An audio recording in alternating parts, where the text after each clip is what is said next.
Ladies and gentlemen, dear UM6P community, dear audience, welcome to a new episode of the 5 o'clock tea, where actually voices actually cross borders at the edge of language and languages.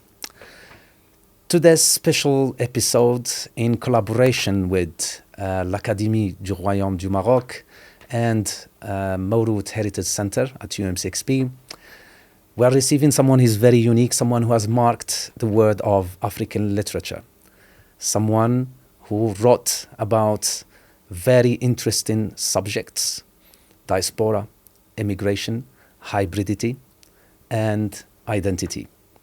Please welcome with me author Sylvie Kandé. Nice to meet you. Nice meeting you. And we are really honored to have you with us today. Thank you for accepting the invitation. Thank you very much. I know it's your first time in Morocco. Almost, yeah. Almost. So you're most welcome. Thank you. So we do have a custom at this podcast that we don't really, introduce the guest, but the guest actually presents herself or himself. So we'd love to know a little bit more about you, what you do, maybe a brief introduction to your works. Thank you. So let me say that I'm very honored to be at Université Mohamed VI Polytechnique, invited by a number of entities, including Gallimard, since this is the 25th anniversary of the collection Continent Noir launched by Gallimard. So my name is Sylvie Kandé, and there you have it. The first name is French, and the last name is West African.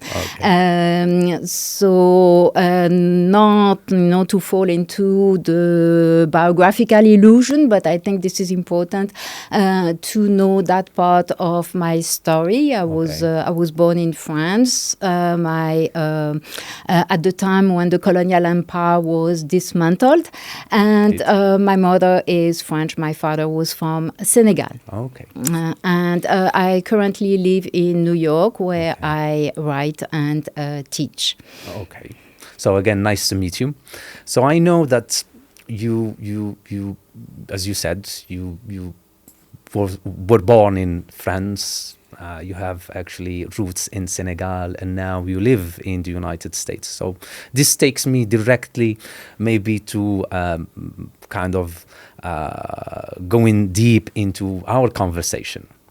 How does this, being born in France and having roots in Senegal and now moving to the other side of the Atlantic, how did it shape Sylvie Kandé, the writer, of course, the professor? I know you teach history and you teach African culture at the University of SUNY Old Westbury, State University of New York. New York. So how all this actually shaped who you are?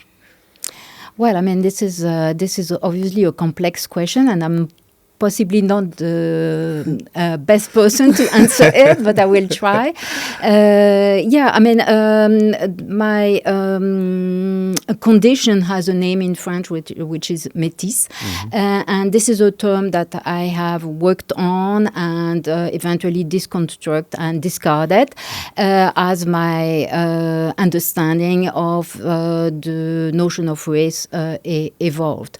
I was born right before the decolonization of Senegal and West Africa in general, and the tensions in French society were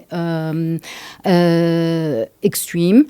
And I really wanted to understand my place in French society.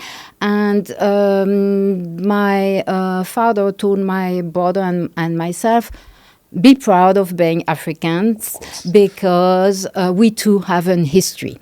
So when I completed my master's in classics, I decided to switch to African history to understand all those questions, who I was and where I came from, and how I could incorporate into my identity, my construction of identity, how I could incorporate social representations, the representations that the society had of me, both in France and in Senegal, into my own personal narrative.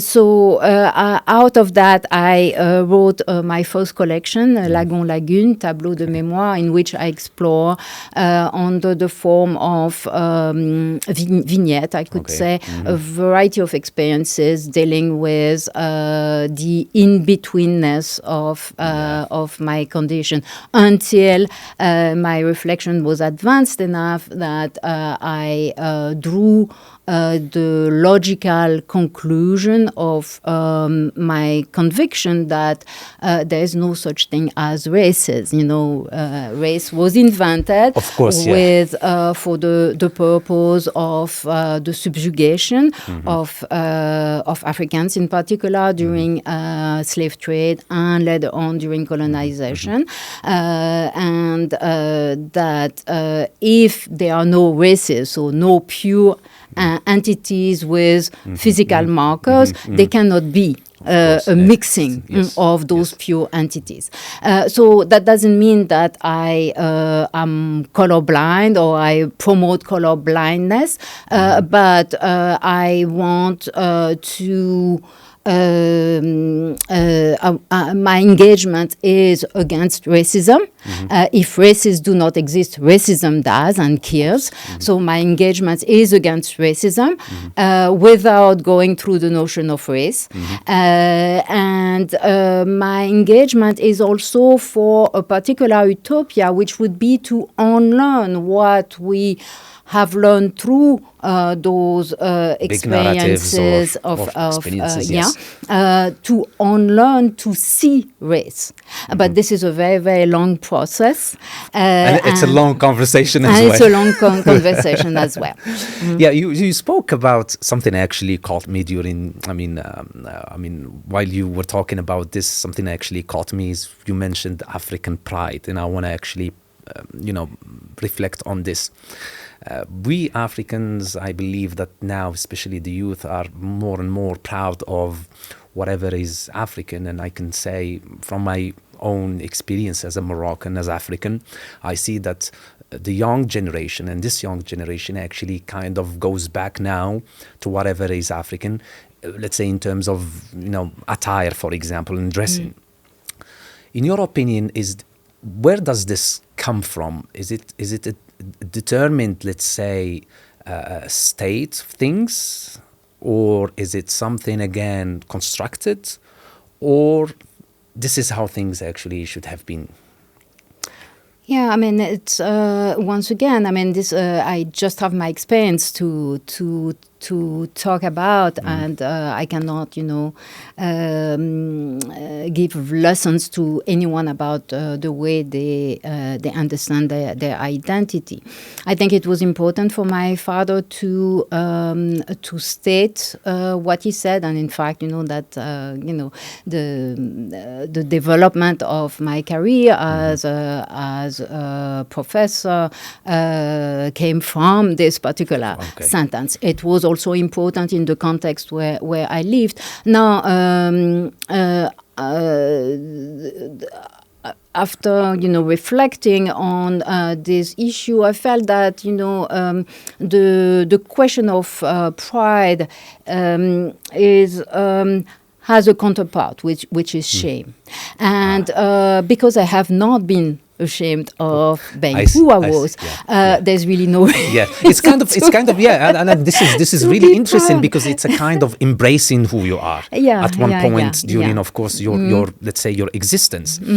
You mentioned I was not ashamed, which means that you were actually embracing whatever you are, whatever you want to become, and I think this is somehow describes maybe the African spirit. If I'm correct. This is a lot of honor, to extrapolate from my specificity to the whole continent. So I'm not sure if that, but I think I grew out of this type of binarism, pride and shame, and to really I do not need to have a name, to give myself, because precisely I embrace all aspects of my identity, and I go with it. Yes. Now, coming to your works, I know that you write in the epic style, if I'm correct, right? You promote poetry as the channel through which you express your ideas, how you approach whatever you approach. I mean, the concepts, the questions, the big questions that are interesting for Africa and Africans. My question is, why poetry? Is it because it's something that describes Africa? Because we know that Africa, it's more oral culture than written culture, or because poetry gives you that space and that margin to express what cannot be expressed in prose, for example? Yeah. I mean, first of all, I mean, I didn't necessarily select poetry. Maybe poetry selected you. Yeah. Or, sort of imposed itself on me, and I decided to respond.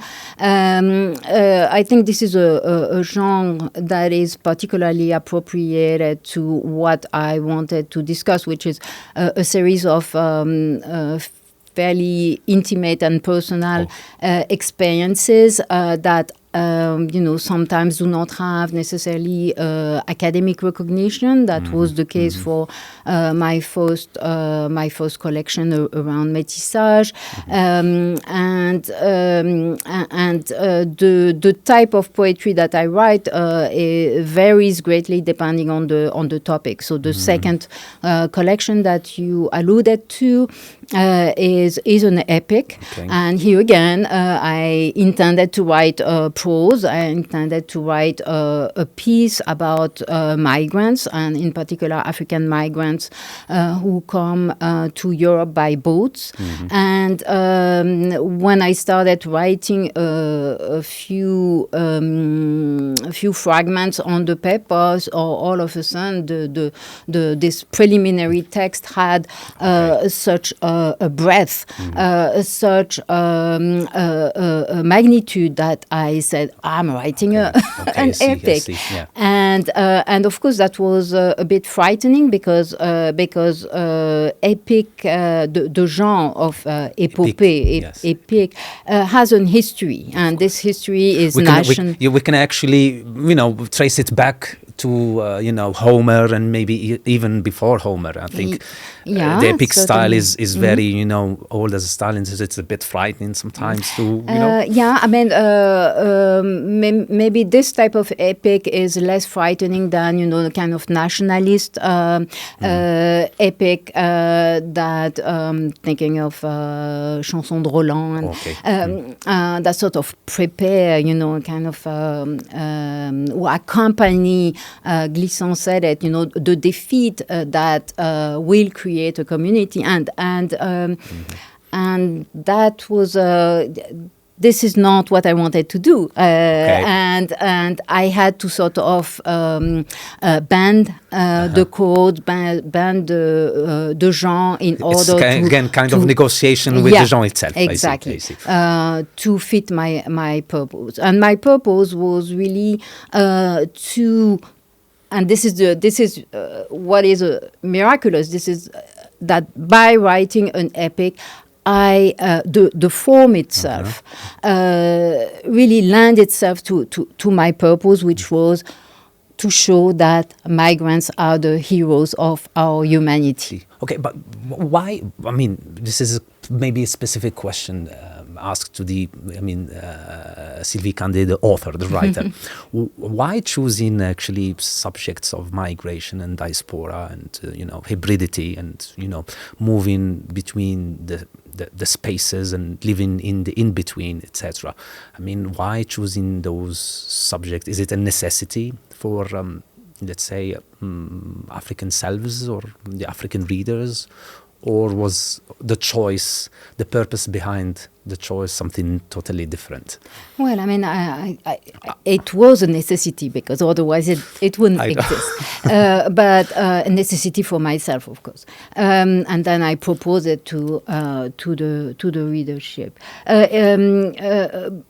because it's such a heartbreaking issue for me, and it should be for anyone, to see how the freedom to move, which is really part of our human condition, of course, yes. is limited by a series of recent laws, right, that prevent some of us, to fulfill their dreams. Yes. And what I had read about those migrations were, journalistic reports that tended to emphasize, the misery of those who crossed the sea.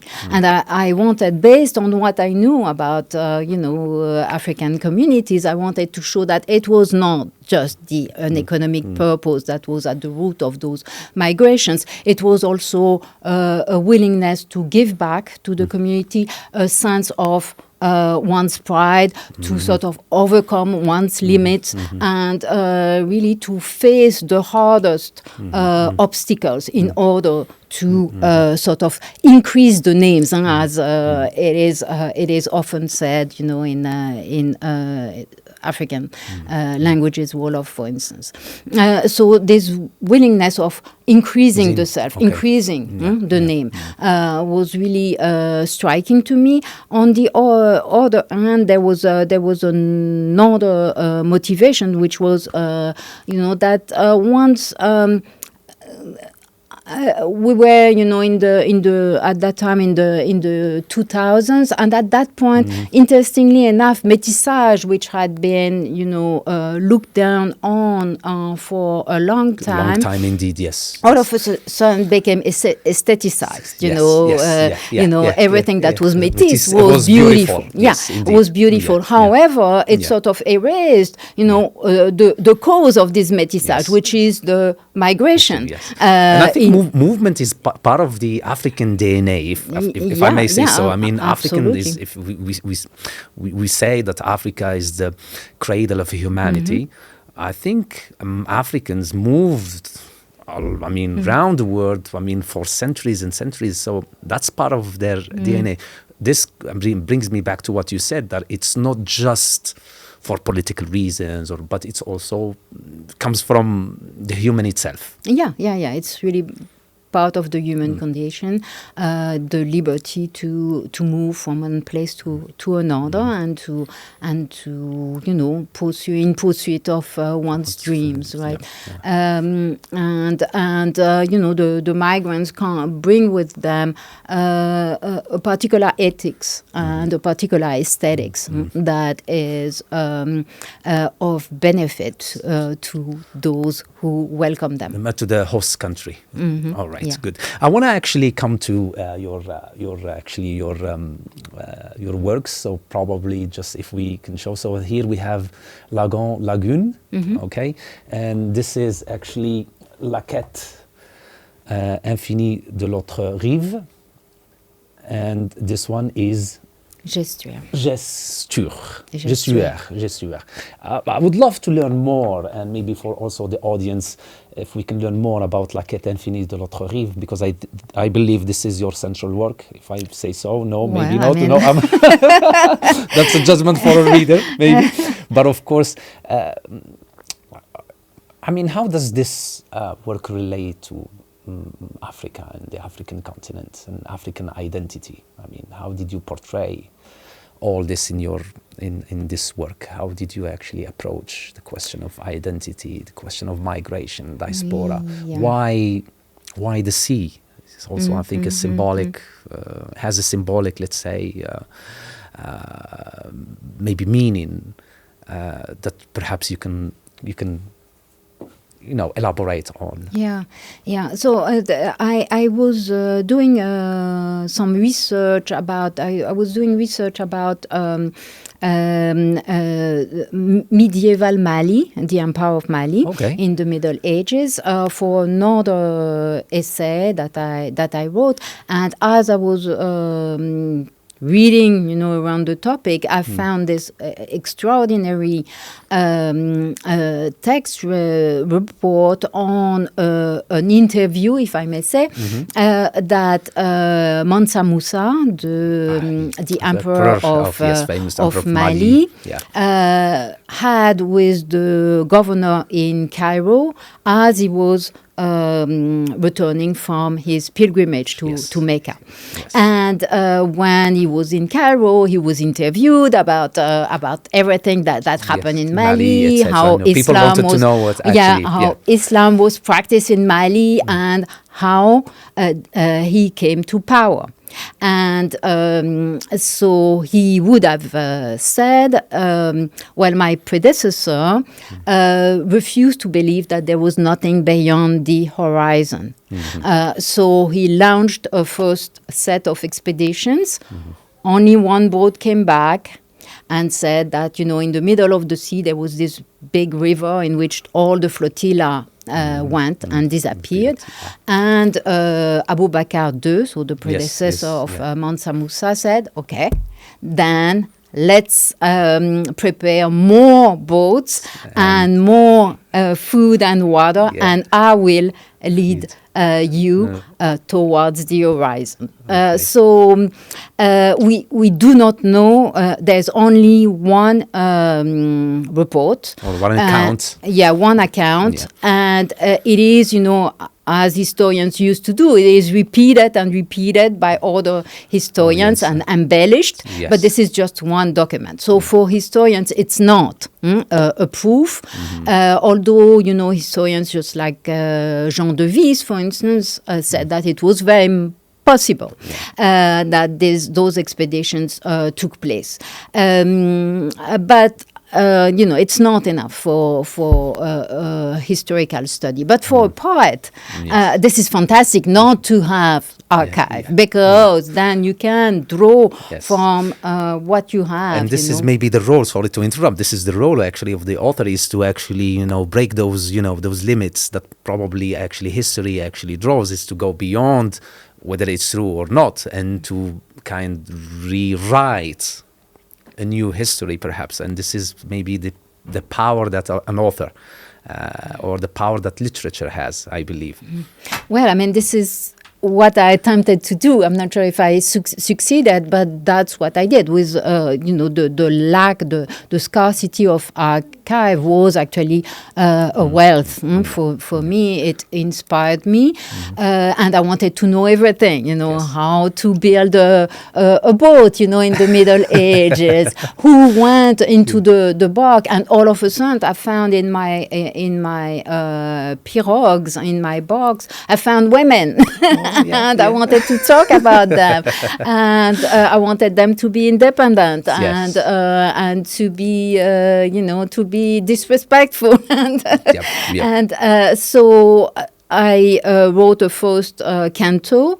And then I wrote a second one because I wasn't finished, understanding who Abu Bakr II was, who his men or women were, what were their motivations. Why is it that they took? Why is it that oral tradition doesn't speak about him? This is fascinating. So this is fascinating how actually literature, and you are an example, how a writer, for example, explores those let's say gray areas or spaces where truth is very difficult to reach. You said you didn't know actually Abu Bakr, actually who was the real Abu Bakr, and what he did. Was it true? Was it not? And this brings me to another question that relates more to the general African history. Is it the same with all African histories? Does the African historian or African writer is always, faced with such challenges that whenever exploring a certain period of time, whenever exploring a certain let's say, era, he or she is always faced with the same challenge? Well, it depends on the periods, of course, because they're with the coming of the Arab travelers, for instance, in the let's say 10th, 11th century yes. in West Africa. We have Arabic sources, and in fact, this narrative comes from Arabic sources. So that. This pool of sources allows historians to fill the gaps, some of the gaps for the Middle Ages, and in particular for Mali, that is pretty well known. Ghana is also relatively well known, Songhai as well. But for previous eras, it is a little more challenging. So historians of Africa have had to be very creative in attempting to reconstitute earlier periods. So they do not rely necessarily on written texts that do not exist, but they can rely on oral texts, they can rely on material cultures, of course, archaeological findings when it's possible to do archaeological work, and using other sources, for instance, what remains of trees and what they can say about drought, for instance. The growth of the tree depends on the drought, etc., etc. So it's I would say that this is not such a challenge, because historians were able to establish that humankind was born in Africa. It's their profession, to explore whatever cannot be explored, or Okay, good. This actually takes us to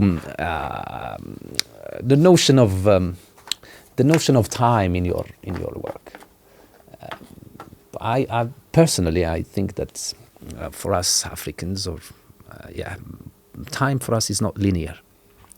It unfolds, it folds, it fractures, it goes forward, goes backward, etc. How do you deal with? How do you portray time in your works? Yeah, I mean, it's. Is it African time? If I may say so. Yeah. So I'm a little way of generalization. So I wouldn't talk about African time, but clearly, this concept of linear time is associated with a certain idea of progress that was a core element in Western thought for a long time. And the Tour-Eiffel is a great symbol of this phase in the possibility of always, going forward or upward, higher and higher. We are a little more careful now about this idea of linear progress, right? And the alternative is a little challenging as well. The idea of cyclical time, because nothing new happens, and we know already the end because it repeats itself. So I think that I would probably embrace rather an idea of a kind of knot of times, right? There are places and times where the time seems to today's times and yesterday's times seems to talk to one another. It seems to collide somehow. Yes. Yeah, and this is what the principle I applied in La Quête Infinie de l'Autre Rive, because I put in a parallel to those extraordinary, possibly apocryphal expeditions of a medieval emperor of Mali. I put them in relationship with contemporary migrations to show that there is this same. When I found this document, related to Mansa Mousa's predecessor, who didn't believe that there was nothing beyond the horizon, I said, that's it. That's what I wanted to show precisely, that those migrations are not done just for economic purposes, but for this idea of a quest towards discovery, towards the other shore, right? Yes, of course, yes. The other shore. Yes, indeed. Yeah. Now, I mean, your experience as an author, of course, now the African literature, whether in French or English or even in in all, I mean, languages. Now, African literature has become multilingual and vast, and is kind of constantly evolving. But however, I mean, it's burdened with questions such as immigration, diaspora, etc. Now, I mean, from your own perspective, what is the state of African literature now, and what do you believe it dares to become, of course, in the future? I'm not sure if I can, foresee that future clearly, but I think one important meditation that African authors have engaged with, but in conjunction with, Western thinker, are, series of dichotomies between, for instance, French literature and Francophone literature. Okay. Does it hold? I mean, does it make sense or not? And this is a question that maybe African writers writing in English didn't have, because I think there is a tradition in the French tradition of protecting the language that doesn't have its equivalent in the of course, English variation speaking. in the two contexts are perhaps in the English-speaking world. So. So although there's some concept of Commonwealth literature and so forth. Yes. So one of the question is those categories, those distinctions, do they make sense? And also a greater freedom in using French language, for instance. And here again, I think this freedom existed probably more in the English speaking literature, for instance, the concept of roten English, so I think that new generations have had, much more, have taken many more liberties in terms of using French language. The themes also, so new themes, and in particular, whole revisiting of what came before colonization. For a long time, the major theme of African literature was the pre-colonial phase and the colonial phase, and of course the post-colonial phase. So I think the new themes and also slowly but surely the theme of Afrofuturism, in which there is this particular conjunction between the past and the future. Yes. We speak now of transnationalism as well as as something that is also recent. The influence of other genres like the BD and I think the young generation is also exploring other genres and other let's say ways and styles, etc. Yeah. All right, good. Now we've earlier we had this small discussion all together, and we spoke about different subjects. One of them was actually identity and African identity, and I think it's very difficult to define what makes actually the African identity. But of course, we can actually pinpoint to certain facts or practices that make the African self.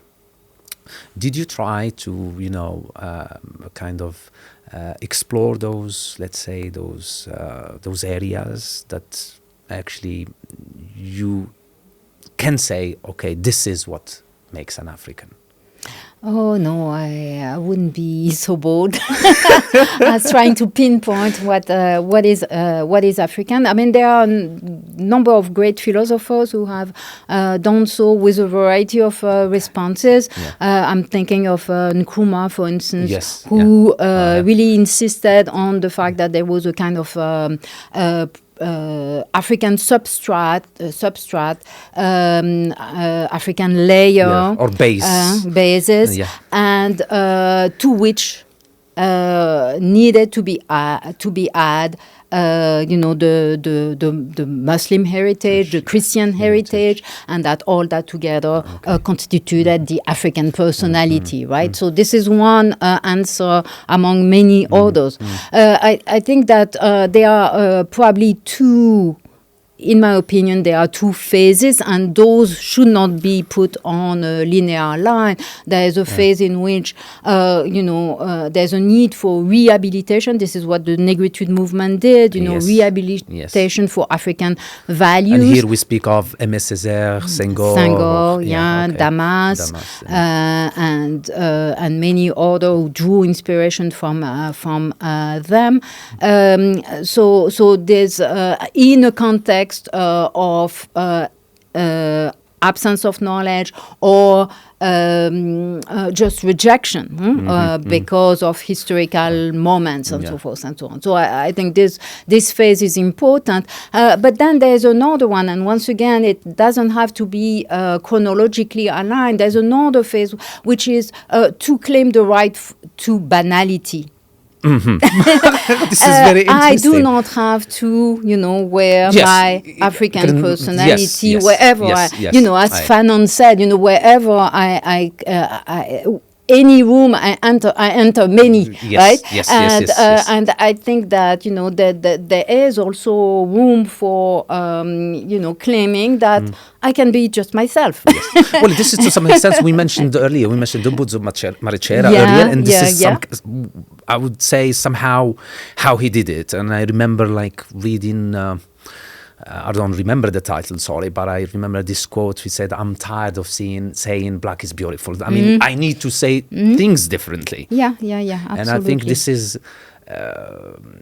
the advancement that African literature has made over the years, from that phase of being kind of pedagogical, teaching and rehabilitating to more, let's say, being assertive and being able, and he's a good example of someone who draws inspiration from everything, including Greek and Roman history, for instance, right? He has a great knowledge of the ancient world and build on that. Or we were talking also about Yambo Wologem and his title Devoir de Violence, right? He made it his duty to precisely underline, all the violence that manifested itself in pre-colonial African history. So it is not without perils, depending on how the audience will understand that, how the audience is in its understanding of the world and themselves, and this is the reason why one has to pay attention to how the message is received, and this is certainly something that I have in mind when writing. I think that I feel responsible for the way my books will be read. You always put the reader in front of you. In front of me, or at least the questions. Should I limit my freedom in relationship to what will be understood? So at least I ask myself the question. Okay, I do not necessarily attempt to resolve it, but I'm asking myself. So this is a kind of a continuous negotiation. Completely. With whatever completely. you are, with whatever you are actually trying to, to tackle. And this is very challenging because it's a constant. And my readers exercise. are many, and coming from various points of view. So. And yet, at the same time, the text wants to be written, and I have an idea about what I want to put out speaking there. of readers, actually, this brings me. I am, as I mentioned this. I teach, and reading is part of my daily job. I mean, to be honest, so we encourage students to read. I mean, a variety of texts. Sometimes we also encourage our students to read literary texts. What do you think? I mean, what's your opinion about, let's say, African readers? Do you think Africans read? Do you think we need to read more? How can we describe African readers? Are they like those, easygoing readers? It's fun. Are they like, okay, engaging readers as well? I mean, speaking of engaging or engaged writers, can we also speak of engaged readers? Yeah, there are. I think in the world there are less and less readers, and there are other ways of looking, of approaching reality. I'm not sure if they have as much value as reading a book, but this is, I think, a challenging problem all over the world for teachers in general, and for the society as a whole. I would say that in Africa there are specific issues that sometimes prevent people from reading. First of all, the price of the books, and I was grateful when Gallimard sent me a message, asking me if they could sell my books in Africa at a discounted price. So I was really grateful that they offered me that possibility. Every time I go there, I attempt to bring books and to help with libraries. Another issue is of course for some, the access of to European languages, and even the access to African languages. Many of them are not written or are not taught, or people do not have the time to learn. So, and we fear that some dialects or languages might just go, extinct. That is true. Yeah. So Ngugi wa Thiong'o, who unfortunately left us, we lost recently. Yes, very recently, and that's such a loss. Such a loss to African literature. Indeed, it is such a loss. Had devised a very, very interesting strategy to palliate this type of obstacles. So at some point he wrote his books in Kikuyu, Gikuyu rather, and someone who could read Kikuyu would read out loud to a group of people. So that was a very, very clever way to remedy this the fact that many people cannot read in their own languages, right? Or cannot afford the books. Now we have audiobooks, which is also technology is helping. We need just to know how to use it for our benefit. That is true. African heritage. What is the role of the African writer to promote the African heritage? It's all variety, all aspects. What is? Yes. I believe that the African writer, has a certain mission, but part of his mission or her mission, of course, is also to promote African heritage, but because we know, and it's true, that the African heritage is rich, very rich, and still unexplored. It's fully. In your opinion, what is the role of the African writer? That's a complicated issue. I know. What is the role of the writer? The role of the writer, I think, is to be free to write whatever he or she wants to write. However, if Africa is part of what makes the individual, I'm sure that it will somehow come out in the writing, although maybe not. And this is, what is interesting about literature and art in general. In general, okay, yes. It is full of surprises. As far as I'm concerned, I'm not, in the business of, promoting or being militant about Africa. However, I'm always fascinated by, many aspects of African cultures that I have incorporated, like you incorporate culture without knowing that you did, just by listening. Of course, listening unconsciously you incorporate it in your daily life. Of course, you absorb it. And I'm amazed. For instance, I relatively recently, discovered something that to me is absolutely fascinating. In Senegal, when it is rare to use the future without the caution of saying "Bu soobee Yàlla," "Inshallah," S'il plaît à Dieu. Okay.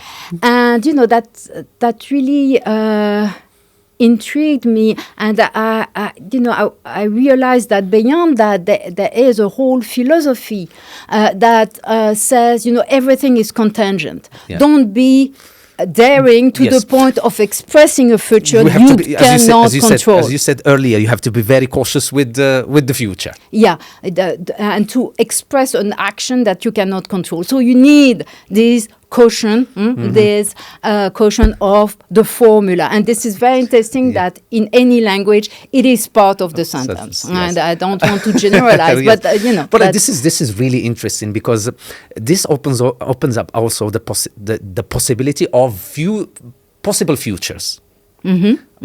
Future is not one. Yeah. And exactly. even the future of Africa is not one. So when you said that whenever we speak about the future, we say Inshallah, for example, in our daily even life. in Senegal. In Senegal, I know that. So we use Inshallah. So the future is always contingent. It's always, you have different possibilities. But at the same time, we are also attached to the past. We have a very, very, intimate relationship with the past. Is it an obstacle, or is it something that we can use for our benefit? I'm sure it's the past can be a powerful tool to give us momentum and advance and progress and, do amazing things. And this is what is happening now over Africa. I'm sure Morocco, Senegal, Rwanda, and different other countries are doing really good in terms of economy, in terms of, societal or social, initiatives, etc. Is the past this or that? Or?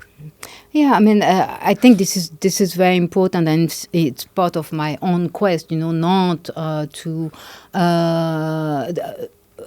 forget or let go of the past as I reconstruct it, because we have to, and I think this is really what we have to keep in mind, that the past doesn't exist in itself. It is a reconstruction. Yes, sorry to interrupt, as Frederick Johnson, if I remember, he said that history is a lost cause. It's very difficult absolutely. And the past can tell us many things, right? But yet, there are episodes that are important that we hang on to, if only to sort of envision the future, right? So it is all the more important that, for African cultures to reconstruct this past, because it has been denied to them. Remember Hegel, Africa has no ladder and no sense of time. So while we know how important this memorization of the past is, the institution of the griots and so forth and so on, the oral tradition. So it is important to hang on to the past, but not to be stuck in it. And to try to do the way the things were used to be done, while there are very, very pressing and urgent issues that matter. But just use what we can recall of the past to sort of pollinate the present and the future. Okay, now this is your first visit to UM6P campus, and you shared with me very positive, impressions. Thank you very much.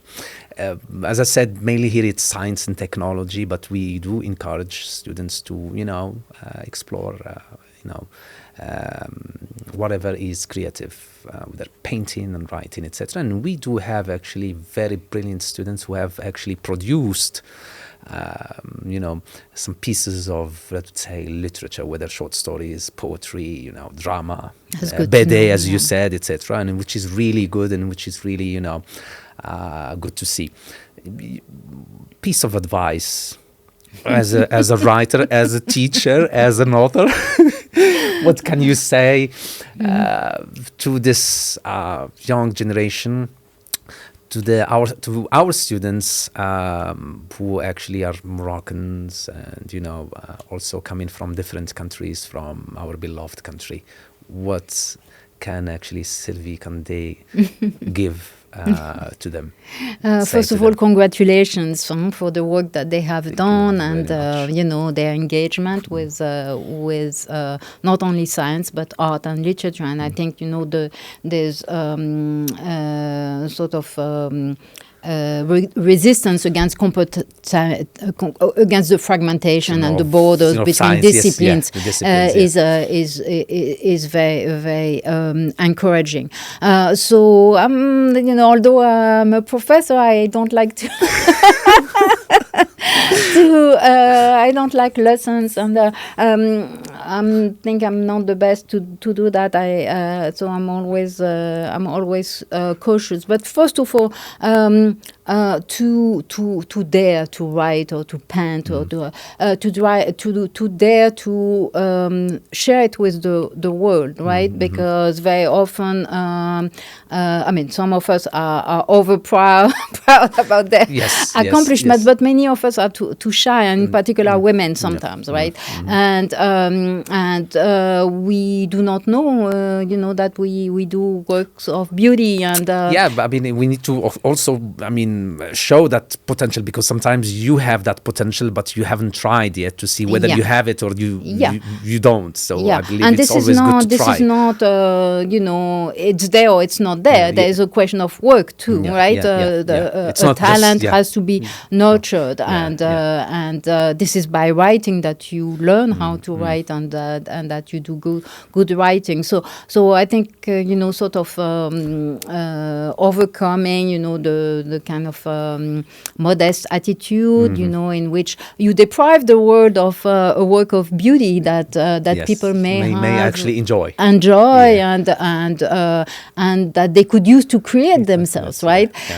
So I think this is probably what I would say to younger artists or younger writers, and